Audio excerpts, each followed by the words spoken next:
or.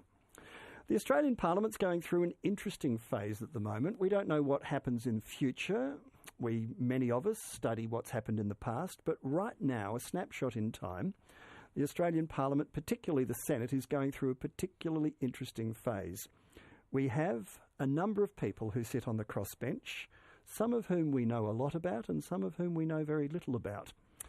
In order to understand better the thinking of one of the key crossbench senators, Senator David Leyonhjelm from the Liberal Democrats joins me this morning on a book tour around the nation promoting his new collection of speeches published under the title of Freedom's Salesman.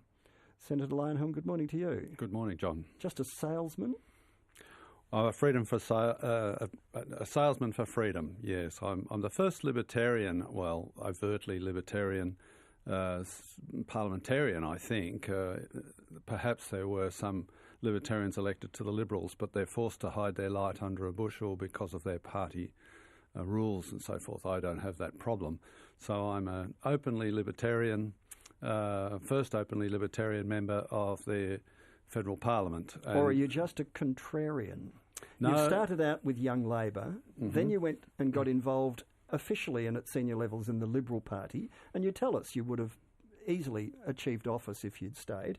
You then went to the Shooters Party in New South Wales, then to the Liberal Democrats, then the Outdoor Recreation Party, and then back to the Liberal Democrats. So what does all of that tell us?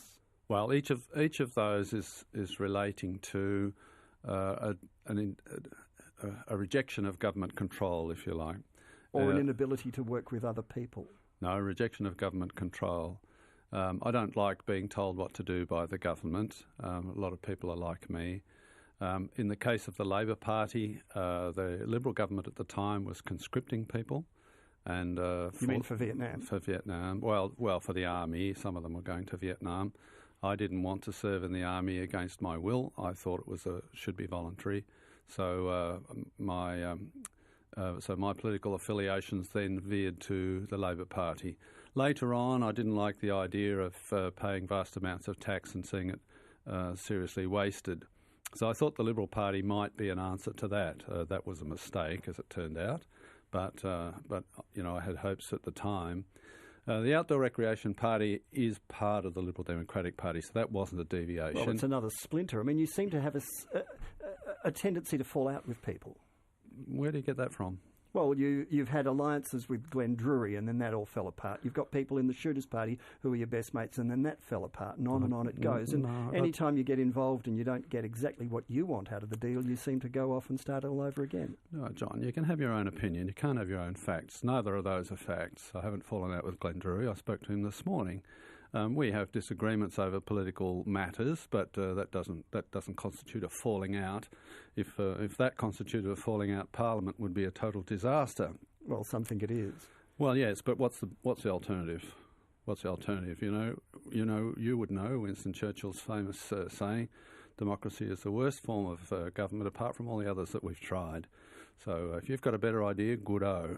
If you're proposing a dictatorship, as long as I'm the dictator, I'm in favour. But if you're the dictator, then I'm against it. Oh, that's a pity, because I reckon... No, you'd make a great dictator? I don't think I would, actually. In fact, I'm pretty sure that I wouldn't. We know your views on guns. You still, even after Las Vegas and all the rest of it, you still think we should loosen our gun laws?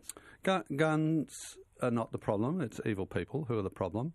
And to associate... You still think you can get away with that nonsense this time round after all that's gone on? Well, have you ever looked at Switzerland's gun laws, at the Czech Republic's gun laws, at New Zealand's gun laws, at Canada's gun laws? Yes. They've got lots and lots of guns, and they don't have the problems that America has. The problem of Las Vegas and the other massacres that occurs in America is an American problem. It's not relating to guns. It's relating to something about America.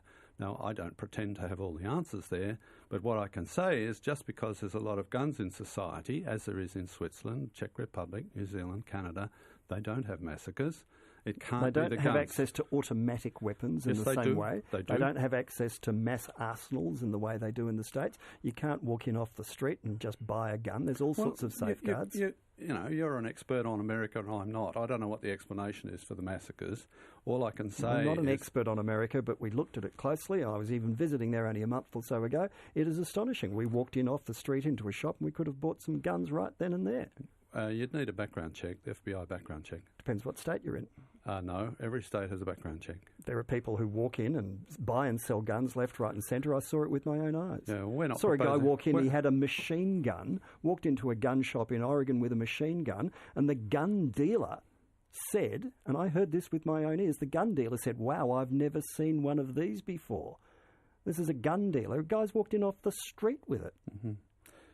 I'm not sure why you think this is relevant to Australia. That's not even our policy to have machine guns or to be able to buy them without any form of licensing. Because we're a sanctuary of common sense and amidst madness, the gun culture that we see in America, we don't want it here. Yeah, we'd like Switzerland is a sanctuary of common sense too, and we don't have to have an anal retentive attitude to guns, which assumes the gun's going to jump up and shoot people without an evil person being behind it. Switzerland doesn't have that. Nothing anal retentive about common sense.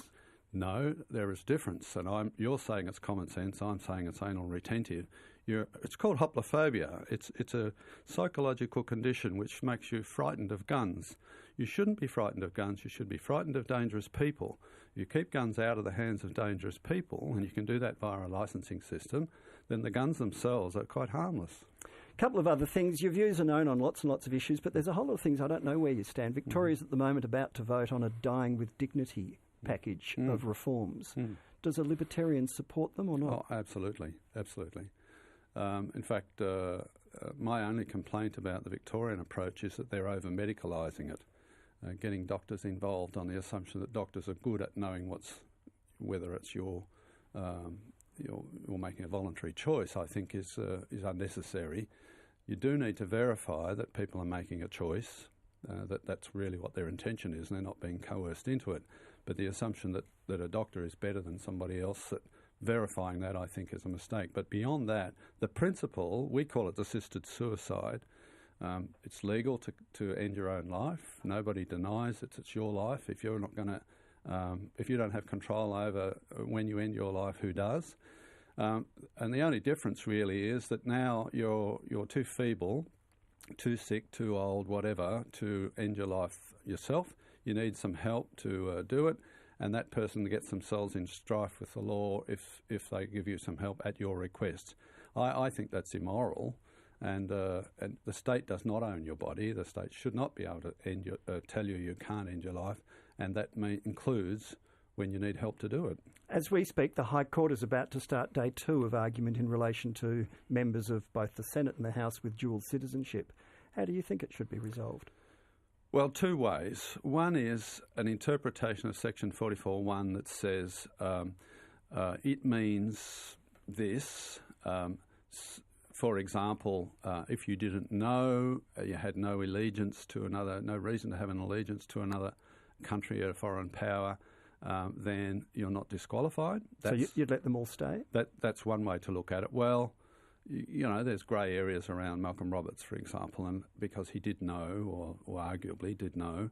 But so the question really, I think the intent when that clause was written in the Constitution was you should be loyal to Australia and not have any allegiance to another power. I think that's the purpose of it.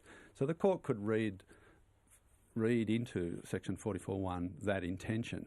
The other way would be for them to say, no, it means exactly what it says. You are disqualified, irrespective. The rules are the rules. Rules are the rules. And therefore, if you want to fix that, you'll have to have a referendum and change the Constitution. I think that's a 50-50 chance either way. Sure, but what do you think? That's how the court might decide it. How would you resolve if I was the High Court judge, yes, I'd go for the first option. You'd be pragmatic rather than literal. Yes. I'd set out some rules that said, no, it's really all about allegiance to a foreign power. If you didn't even know that you were eligible for a citizenship, how could you possibly have allegiance to a foreign power? In a practical sense, it means nothing to be eligible.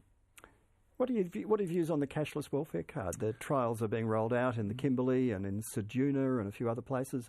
Alan Tudge, the Minister, says this is a great step forward. Others say, no, it's not. It's creating havoc in Indigenous communities. Yeah, the evidence would suggest that it is actually making a difference, although it's not a black and white argument. There is good evidence. Is that a deliberate pun?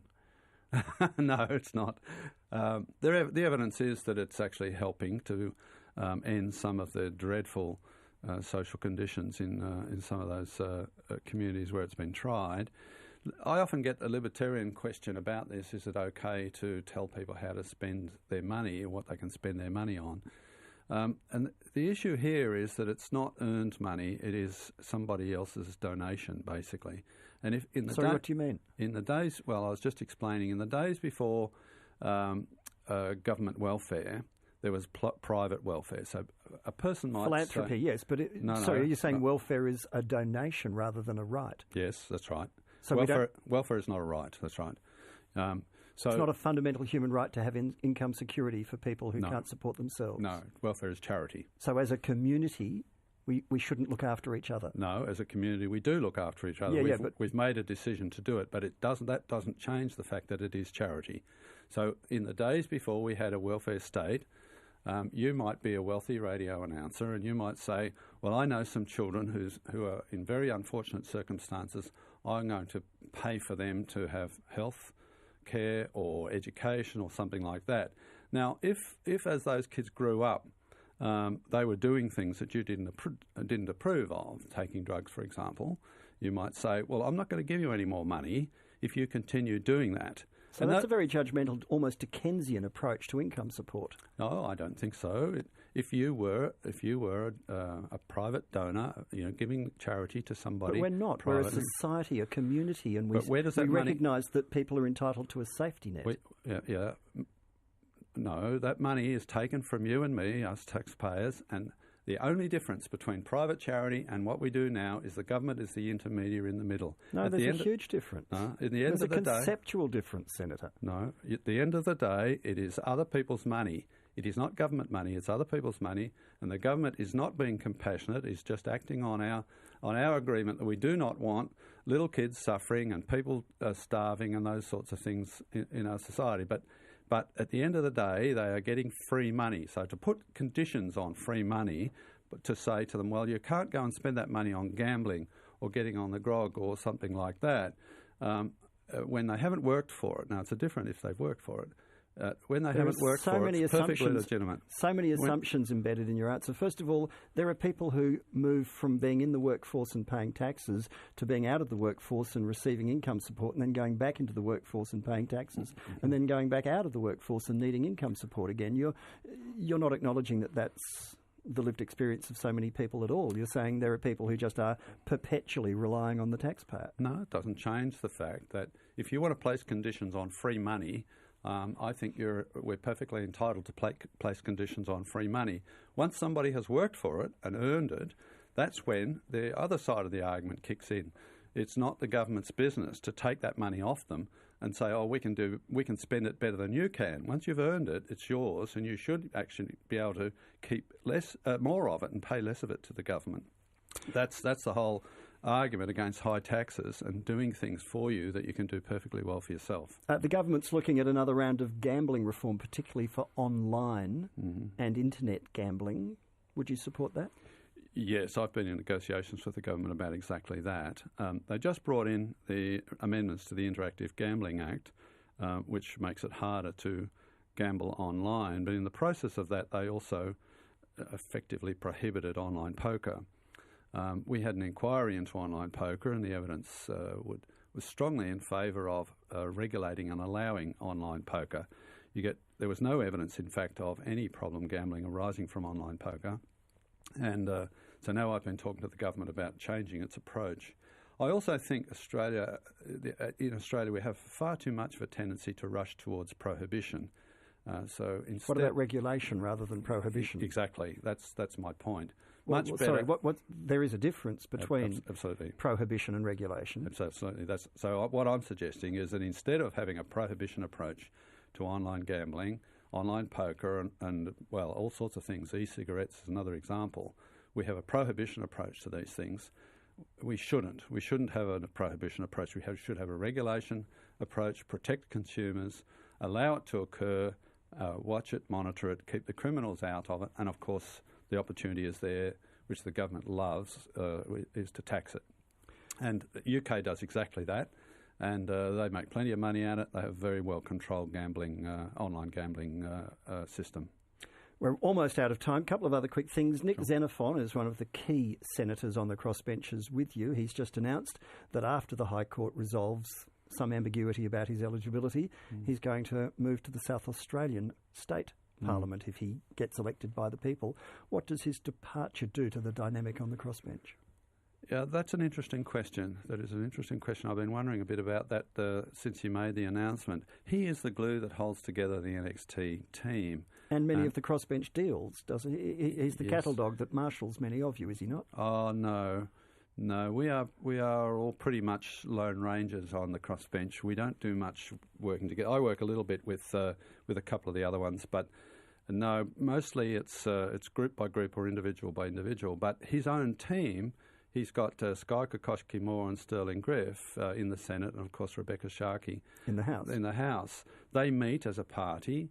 None of them would be there if it wasn't for Nick. So the question is, how is that going to work out when Nick's no longer there? Does it fall apart? Yes, indeed. You think it does? Well, it may be. I mean, I was there when Palmer United Party fell apart.